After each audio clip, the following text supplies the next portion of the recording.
Olha, eu não sei você, mas eu não acredito nessa coisa do mal.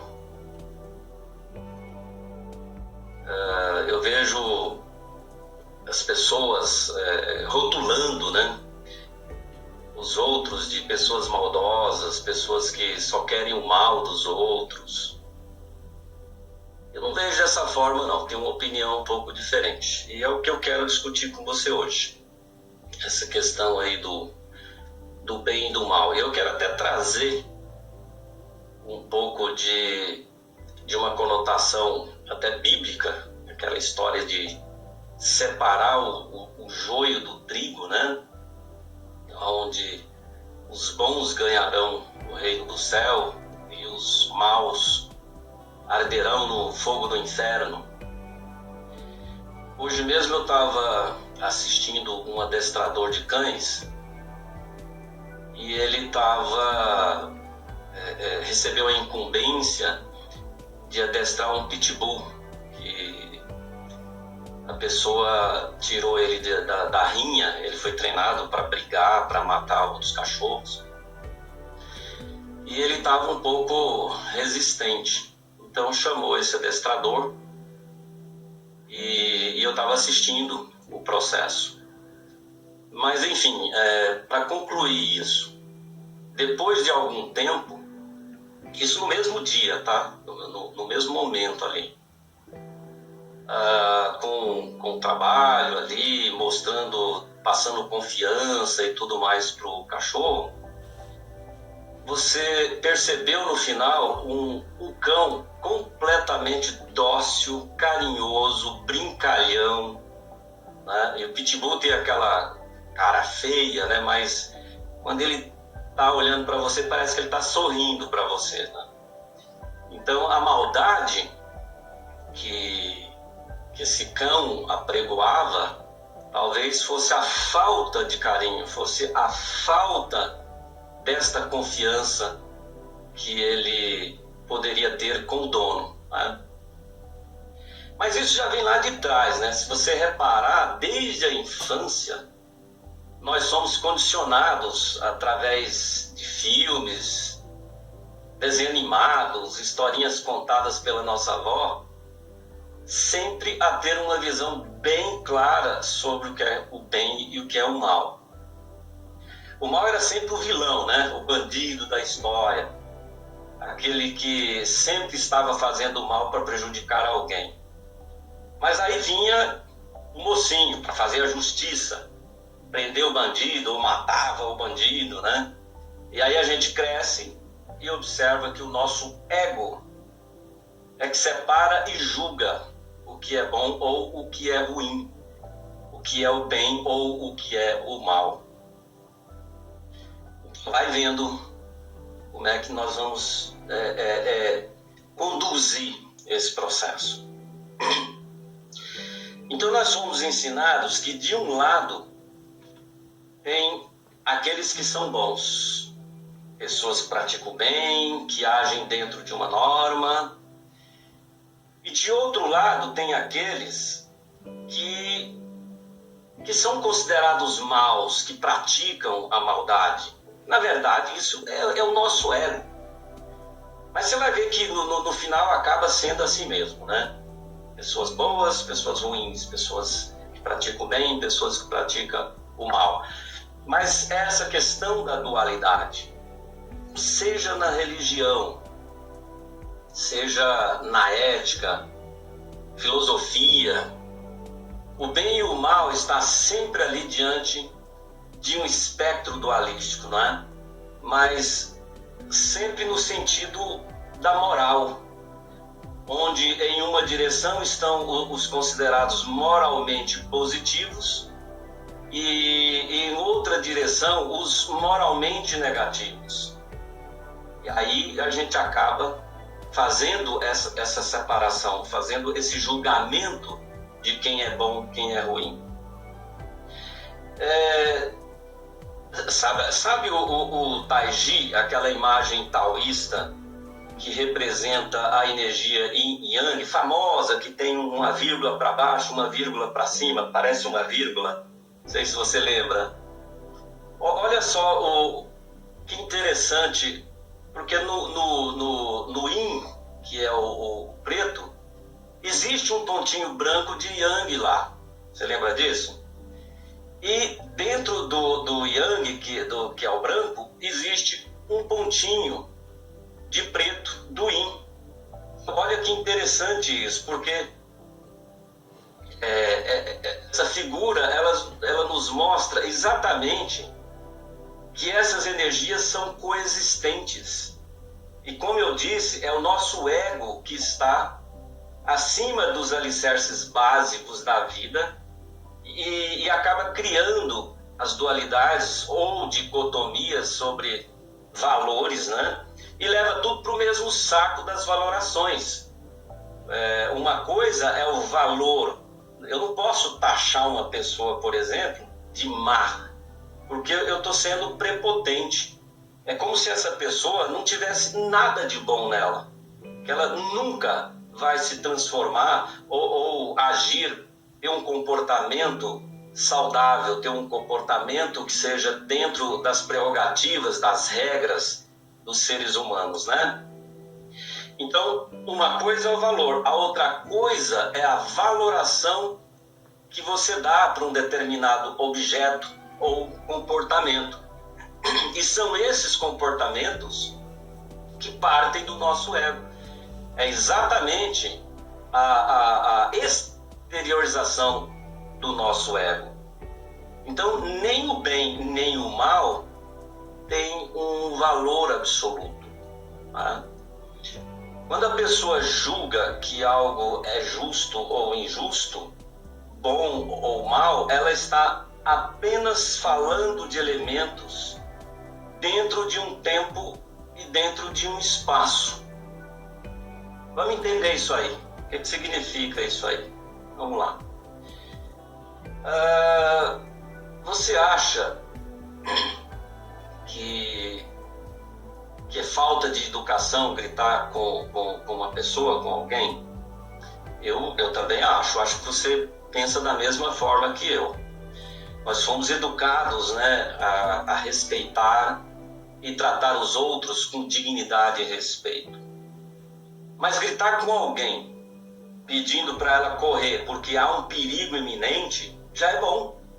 Então, olha que o mesmo processo numa situação diferente, né, num tempo, num contexto diferente, muda completamente, não é? Por exemplo, também, o pai corrigir duramente o filho. E muitas vezes é até mais doloroso para o pai que corrige do que o próprio filho que está sendo corrigido, né? Porque parece que a gente sente mais quando você, às vezes, agride o filho, seja com palavras, seja com gestos, com atitudes. Mas daqui a algum tempo, o filho aprende e não precisa mais ser corrigido. Pelo menos por causa daquilo. Porque ele vai crescer, né? Virão outros aprendizados. Mas cada um no seu tempo. É como se tivesse etapas de aprendizado.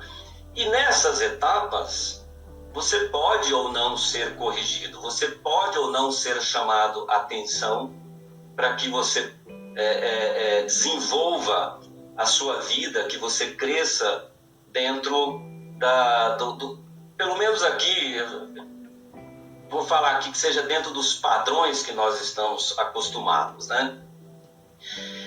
Então, há algum tempo atrás, não sei se você lembra, umas palmadas no filho era o correto. E hoje é proibido. Não se faz mais isso, né? Até porque já se sabe que bater em filho não vai adiantar nada. Você vai criar mais raiva, né? Ódio, sei lá.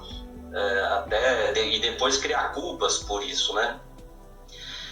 Tem um outro fato que eu gosto de citar muito. Quem não lembra aí que manga com leite faz mal? Eu mesmo já deixei de tomar leite porque tinha chupado manga ou vice-versa, né? Mas enfim, você vê que hoje isso aí é algo que você toma na vitamina, né? Você faz aquele mistureba lá e tá tudo certo. Então, na minha opinião, essa coisa de bem e mal é puro interesse. É puro interesse. Nós trabalhamos por interesse e achamos ruim trabalhar. Ao mesmo tempo que você está desempregado e procura desesperadamente um trabalho, quando você começa a trabalhar, que entra naquele ritmo, né, você começa a falar mal. Poxa, não aguento mais, caramba, estou trabalhando demais. Ou seja, tudo é interesse. Nós temos relacionamentos por interesse e achamos logo em seguida que o outro é ruim, que nunca te entende. Tá? Fabricamos coisas por interesse e vivemos por interesse. Essa é a grande verdade. Eu sei que pode ter muita gente que não concorda comigo nesse aspecto, mas se você parar e literalmente absorver essa perspectiva, você vai ver que tudo que nós fazemos tem um interesse, seja velado ou não, mas tem um interesse por trás. Tá? Tem uma dissertação da tradição dos maias que relata que os deuses, não sei se alguém já leu isso, sobre isso, né? Que os deuses criaram os homens para que os adorassem e para que os nutrissem, né? Pois eles viviam e se alimentavam da adoração dos homens que esses deuses criaram, né?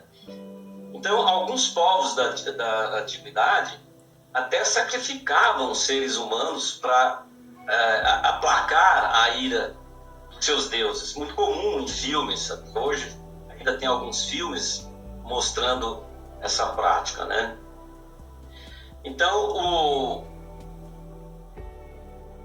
se você perceber assim, o que acontece, né? Quando você fala sobre a questão da maldade, a questão de religiões que falam sobre a maldade, existem muitas contradições sobre isso, né? Então, se você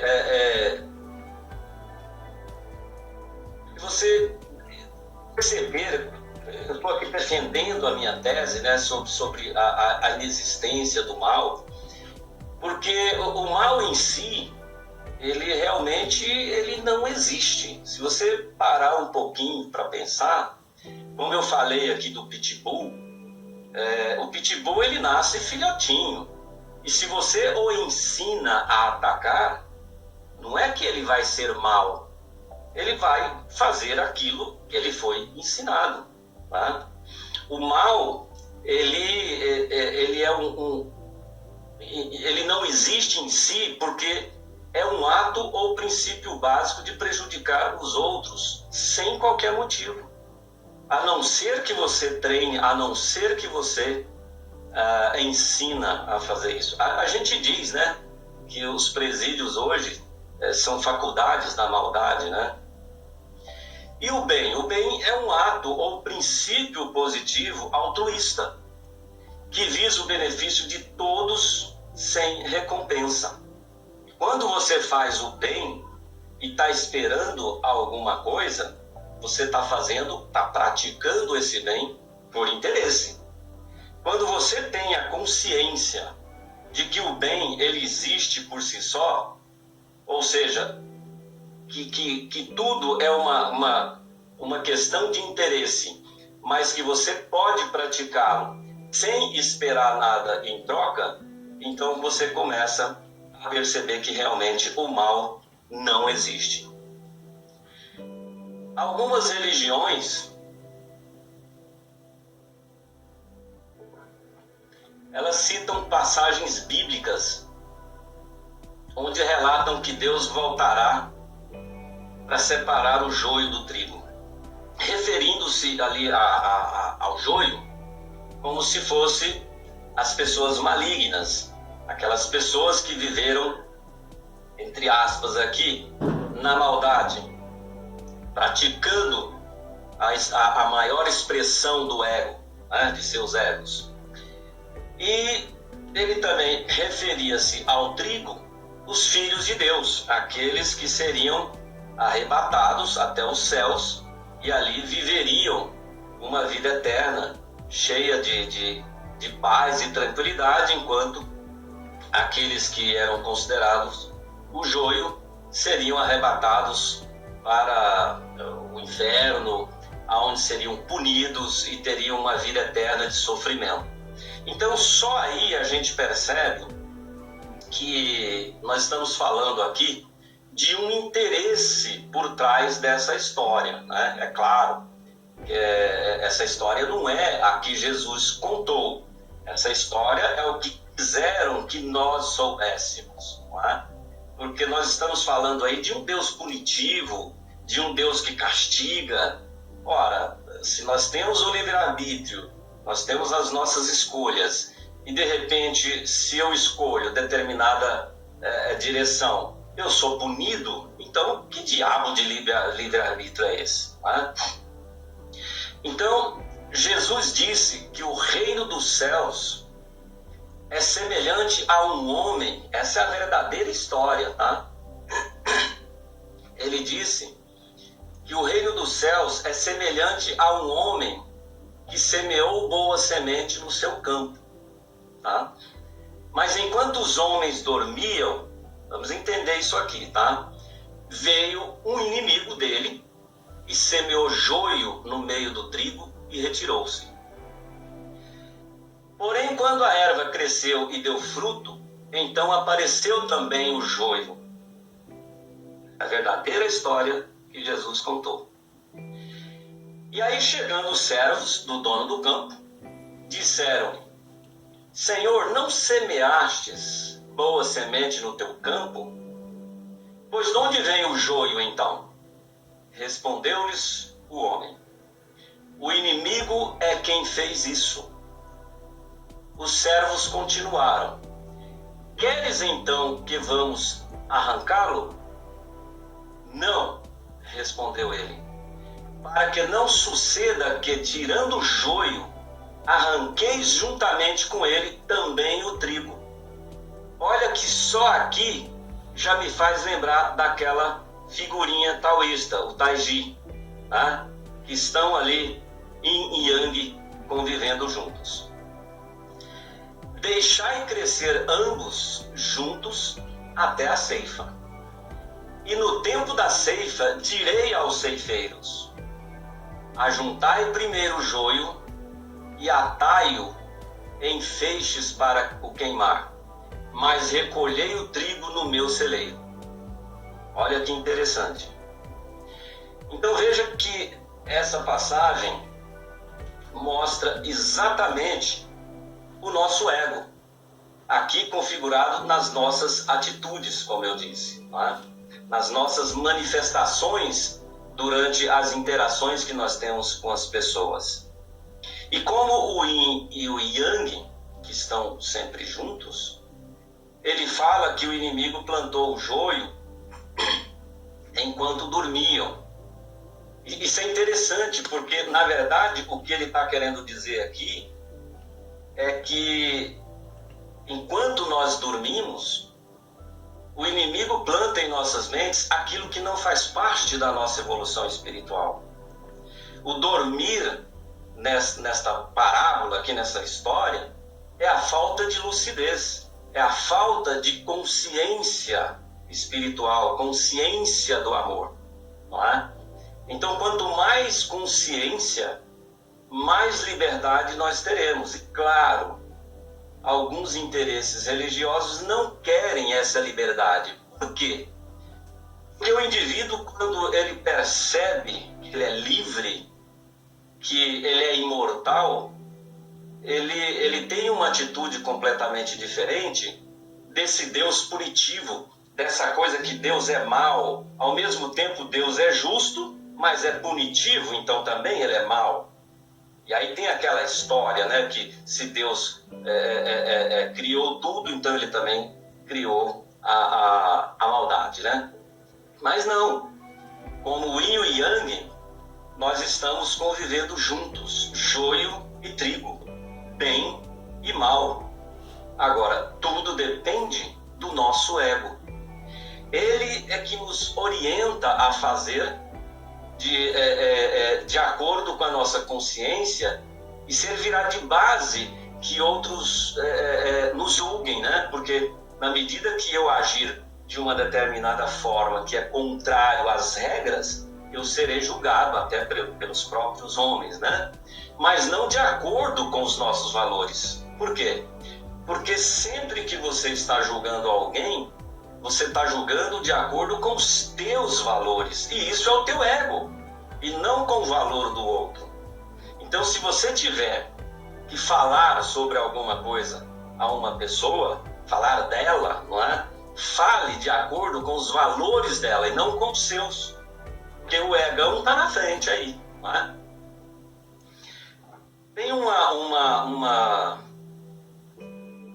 história do Albert Einstein, que ele foi questionado lá, o professor estava querendo provar a inexistência de Deus e que sim, Deus também era mal, aquela coisa toda.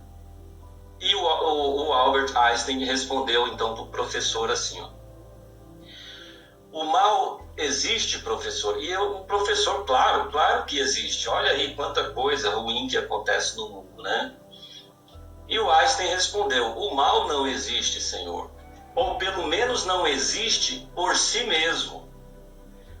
O mal é simplesmente a ausência do bem. Olha que interessante isso. Vamos voltar lá no Taiji. Aquele que é preto tem uma bolinha branca. Aquele que é branco tem uma bolinha preta, né? Então, na verdade, talvez naquela bolinha preta está faltando mais branco. Talvez naquela bolinha branca está faltando mais preto. Depende do momento e depende do contexto. Então, o mal é simplesmente a ausência do bem, disse Einstein. Em conformidade com os casos anteriores, o mal é uma definição que o homem criou para descrever a ausência de Deus, porque, na verdade, Albert Einstein, ele estava também falando sobre o calor e o frio, ele estava provando ali que o frio não existe, toda essa coisa, né? E aí, o professor também falou que Deus, tendo criado todas as coisas, ele também criou o mal, não é? E eu estou me atendo aqui somente a essa questão do bem e do mal. Então Einstein respondeu também: e Deus não criou o mal. O mal é o resultado da ausência de Deus no coração dos seres humanos. Então, tal e qual como acontece com o frio, quando não há calor, ou com a escuridão, quando não há luz. Essa história é muito bacana, tem na internet, quem quiser ler na sua totalidade ali, é muito bacana. Então eu retorno lá no início dessa live, quando eu disse que eu estava assistindo o adestrador ali com um pitbull num momento muito bravo, no momento que ele não estava obedecendo ninguém e avançando nas pessoas, babando, daquele jeito que a gente já conhece a fama dos pitbulls, né? Então a ausência de Deus, ou seja, a ausência do bem, é que faz com que a gente perceba um outro lado, que nós categorizamos, que nós rotulamos, que nós demos o nome de mal, que nós demos o nome de maldade. Nada mais é do que o nosso ego. Tá? Claro, há violências, há crimes, roubos, abusos, nós convivemos com isso, não é? Mas se percebermos em nossa essência, a essência que coloca Deus em nossos corações, nada disso nos afetará, salvo o valor das notícias que nós recebemos. Tá? Hoje, por exemplo, nós estamos aqui nessa pandemia e assim, se você assiste o noticiário das 2 da tarde até as 18, cara, dá vontade de pular do 20º andar aqui de onde eu moro, você entendeu? Porque é um medo que te coloca, é uma situação tão pesada que te coloca, que se você entrar naquilo, evidentemente o seu sistema imunológico vai baixar e muito provavelmente você vai estar mais suscetível não só a coronavírus, mas a uma gripe, a algum outro tipo de anomalia, né? Mas isso só depende de nós. Elevar esse nosso padrão só depende de nós. E como se pode saber quanto escuro está num determinado espaço? Como é que eu posso saber quanto de Deus eu tenho comigo ou não? Né? Com base na quantidade de luz presente nesse espaço. É como Einstein disse. Nós podemos estudar a luz, mas não a escuridão. Então, a escuridão é a falta de luz. E se há falta de luz no meu espaço interno, no meu espaço sagrado, que é o meu chakra cardíaco, o meu coração, ou seja, eu não tenho Deus aqui, e não estou falando desse Deus barbudo, punitivo, etc., tá? Eu estou falando de você mesmo, porque você é um Deus, tá? Você tem esse Deus dentro de você. Nós somos essa partícula e está presente em nós. A questão é nós acendermos essa partícula, é nós iluminarmos, fazer com que ela se transforme em luz. E ela só vai se transformar em luz no momento em que eu tiver mais lucidez, quando eu tiver mais consciência. Então, quão escuro está seu coração? Eu faço essa pergunta para você. Quão distante você está de Deus? Você vê hoje tanta gente que, diante dessa quarentena, esse confinamento, eles estão transbordando aí de ansiedade, de vontade de sair. Você vê, eu estava vendo na televisão, pessoas falando, não, eu saí porque eu não aguentava mais ficar dentro de casa. Então começam a aparecer muita ansiedade, estados depressivos, momentos de tristeza. Tudo isso vai crescendo e isso pode se transformar futuramente ou até curto prazo em depressão. Né? Nós sabemos que agora, de 2020 para frente, segundo a própria Organização Mundial da Saúde, ela diz que talvez a número 1 das doenças no mundo seria a depressão.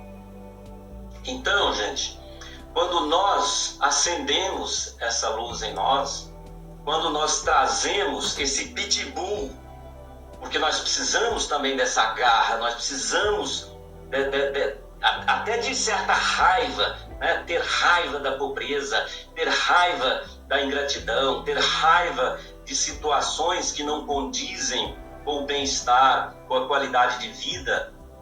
Você está canalizando essa emoção para que você vá em frente, para que você lute e para que você realmente consiga chegar lá na fita, né? Para arrebentar a fita ali no primeiro lugar. Então é isso que eu estou dizendo para você. Quando você descobre que está um vazio muito um vazio muito grande dentro de você, significa que você está distante de Deus. Você pode chamar Deus de grande energia, você pode chamar Deus de uma grande egrégora, de paz, de amor, do que você quiser. Eu não tenho religião nenhuma, eu não tenho nenhum ranço religioso. Essas coisas que eu estou falando aqui com você, até trazendo essa história bíblica de Jesus Cristo, eu estou trazendo a verdadeira história de Jesus Cristo, do joio e o trigo. Não aquela que Jesus virá para arrebatar os bons e deixar os maus ardendo no inferno. Isso para mim não faz sentido, tá? Isso para mim é muito infantil. Então o que eu deixo aqui para você é esta pergunta: quão escuro está seu coração? Quão distante você está de Deus? Então, procure dentro de você e certamente você o encontrará. E claro, e aí tudo se iluminará. Eu te garanto que nesse momento, por mais que você possa dar uma conotação religiosa, as orações fazem muito sentido. Então, é a chave que você vira para você se transformar de escuridão que estaria sem aquela luz acesa no teu coração e que agora você pode, então, transbordar isso e aí você vai viver uma vida plena, tranquila. E detalhe, gente, isso te dá muita coragem, isso te dá muita garra. Sabe por quê? Porque aonde você for, você é o teu próprio farol. Eu trabalhei com pessoas muito inteligentes, pessoas muito notáveis, e às vezes pessoas vinham para mim e falavam assim: poxa, mas você não tem medo de ficar trabalhando com essas pessoas? Você não vai crescer nunca, porque elas vivem fazendo sombra para você. E eu respondi exatamente o contrário. Olha, elas podem até fazer sombra, tá? Mas elas também me iluminam muito. E neste instante, eu estava focado nesta iluminação. E talvez por isso eu tive grandes mestres na minha vida. Então, fica aqui essa mensagem para você, essa história de Jesus, quando esteve com os essênios. Aliás, Jesus era um essênio, né?